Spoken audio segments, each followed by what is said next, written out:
கடவுள் எனக்கு எந்த குறையும் வைக்கலைங்க. ஆரம்பத்தில் வாடகை வீட்டில் தான் இருந்தேன். இன்றைக்கி சொந்த வீட்டில் பங்களா மாதிரி வீட்டில் இருக்கேங்க. அது இல்லாமல் ஏதோ பகவான் புண்ணியத்தில் 2-3 வீடு கட்டி அந்த வாடகையும் வருதுங்க. மாதமான கணிசமாக ஒரு தொகை கைக்கு வந்துடுது. எந்த கவலையும் கிடையாதுங்க. ஆனால் தூக்கம் மட்டும் வரவே மாட்டேங்குதுங்க. எல்லாம் இருந்தும் கூட எதுவுமே இல்லாதது மாதிரி தூக்கம் சரியாக இல்லாமல் அதனால் உடல் சோர்வு, முன்கோபம் அதெல்லாம் வந்துக்கிட்டே இருக்குதுங்க அப்படின்னு சொல்கிறவங்கள நாம் பார்த்துருக்குறோங்க. தூக்கங்கிறதும் ஒரு யோகம்தான், ஒரு வரப்பிரசாதம் தான். ஏன்னா ஓய்வு இருந்தால் தான் அடுத்தது நாம் வேகமாக உழைக்க முடியும். அந்த ஓய்வுக்கு முதல் படி தூக்கம்தான். 12ஆம் இடம் நமக்கு சயனஸ்தானம். ஜோதிட சாஸ்திரத்தில் லக்னத்துக்கு 12ஆம் இடம் நல்லா இருக்கணுங்க. பொதுவாக எதை பற்றியும் கவலைப்படாமல் நல்லா தூங்குறவங்க சிலர்லாம் பார்க்கலாம். உனக்கு என்ன, நீ உட்கார்ந்தவொடனே தூங்கிடுவ அப்படின்னு சிலர்லாம் பார்த்து சொல்கிறோம் இல்லைங்களா. அவங்க ஜாதகத்திலலாம் சந்திரன் நல்லா இருப்பார், சுக்கிரன் நல்லா இருப்பார். இந்த 2 கிரகம் ஆட்சி உச்சம் பெற்றிருந்தாலோ, சந்திரன் சுக்கிரன் இந்த 2 கிரகங்கள் பாவகிரகங்களுடைய பார்வைப்படாமல் பாவகிரகங்களோட சேராமல் இருந்தால் அவங்கெல்லாம் சொகவாசிங்க. என்ன இருந்தாலும் அவங்களுக்கெல்லாம் எங்கே இருந்தாலும் எங்கே படுத்தாலும் அப்படிங்கிறதுக்குள்ளார தூங்கிடுவாங்க. அது ஒரு யோகம்தான். ஏன்னா சயன யோகம் அப்படின்னு சொல்லப்பட்டிருக்கு. 12ஆம் இடத்துல சந்திரன் இருந்தாலும் சுக்கிரன் இருந்தாலும் சொகவாசி நல்லா தூங்கிடுவாங்க. ஆனால் 12ஆம் இடத்துல சனி பகவான் இருந்தாருன்னா தூங்க வேண்டிய நேரத்தில் தூக்கம் வராமல் தூங்கக்கூடாத நேரத்தில் தூங்கின்னு இருப்பாங்க. அந்த மாதிரியான துன்பத்தெல்லாம் அவர் கொடுப்பார். அதே மாதிரி ராகு இருந்தாலும் எதையாவது நினச்சிக்கிறது, அது மாதிரி எதையாவது யோசித்து தூக்கம் இல்லாமல் கவலைப்பட்டுக்கிட்டு பெருமூச்சு விட்டு கொண்டே இருப்பாங்க. அதே மாதிரி 12ஆம் இடத்துல கேது இருந்தாலும் ஏதாவது ஒரு தொந்தரவுகள் இருந்துருக்கும். அதனால் தூக்கம் வராது.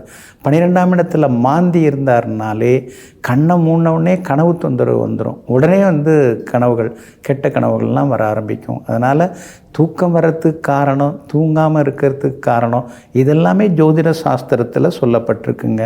கோச்சாரத்தில் ஏழரசனி நடக்கும்போது, அஷ்டமசனி நடக்கும்போது நிறைய பேருக்கு தூக்கமே போயிடுங்க. ஏதாவது ஒரு தொந்தரவை இந்த சனி பகவான் உண்டாக்கிடுவார். அதை நினச்சி தூக்கம் இல்லாமல் போயிடுங்க. அப்போ தூங்கிறதுக்கும் கிரகங்கள் ரொம்ப முக்கியமானதாக இருக்குதுங்க. அதனால தான் 12ஆம் இடம் நல்லா இருக்கணும். ஏன்னா அதுதான் நமக்கு சயனஸ்தானம். 12ஆம் இடத்துல சுபகிரகங்கள் இருந்தாலே நல்ல வாசனை மிகுந்த மலர்படுக்கையில் படுத்து உறங்குவான் அப்படின்னு சொல்லப்பட்டிருக்கு.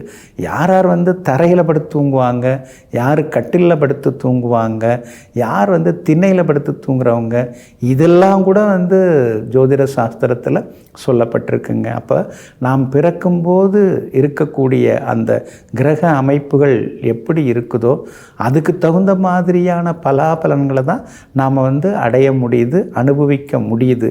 அதனால தான் இன்றைக்கும் ஜோதிடக்கலை அழியாமல் இருக்கிறதுக்கு காரணம் என்ன நம்மளை பற்றி சொல்லப்பட்டிருக்கு அப்படிங்கிற அந்த பிரம்ம சூத்திரம், அந்த பிரம்ம ரகசியம் ஜோதிடத்தில் கிரகங்கள் மூலமாக சொல்லப்பட்டிருக்கு. அதை தெரிஞ்சுக்கிறதுக்கு தான் எல்லாருமே நாம் ஆசைப்படுறோம், ஆர்வப்படுறோங்க. அப்போ தூக்கமே வரலிங்க. ஏதாவது கோவிலுக்கு போனால் தூக்கம் வருமா? சயனக்கோலத்தில் இருக்கிற பெருமாள், ஸ்ரீரங்கம் ரங்கநாத பெருமாள் மாதிரி சயனக்கோலத்தில் இருக்கக்கூடிய சுவாமியெல்லாம் வணங்கும் பொழுது நமக்கு கொஞ்சம் கொஞ்சமாக தூக்கம் வர்றதுக்கு வாய்ப்பு இருக்குதுங்க. அப்போ தூக்கமாக இருந்தாலும், துக்கமாக இருந்தாலும், யோகமாக இருந்தாலும், அதிர்ஷ்டமாக இருந்தாலும் அனைத்திற்கும் காரணம் கிரகங்களே அப்படிங்கிறத நம்ம புரிஞ்சுக்கிட்டோம்னா அதுக்கு தகுந்த மாதிரி நாம் யோகமாக வாழலாங்க. நெஞ்சிற்கினியவர்களே, மங்கள வாரம் ஆகிய இன்றைய நாள் உங்களுக்கு திடீர் அதிர்ஷ்டங்களை அள்ளித்தரும் ராசியான நாளாக அமையட்டும். மீண்டும் நாளை காலை சந்திப்போம். நன்றியுடன் உங்கள் ஜோதிட முனைவர் KP வித்யாதரன். வணக்கம்.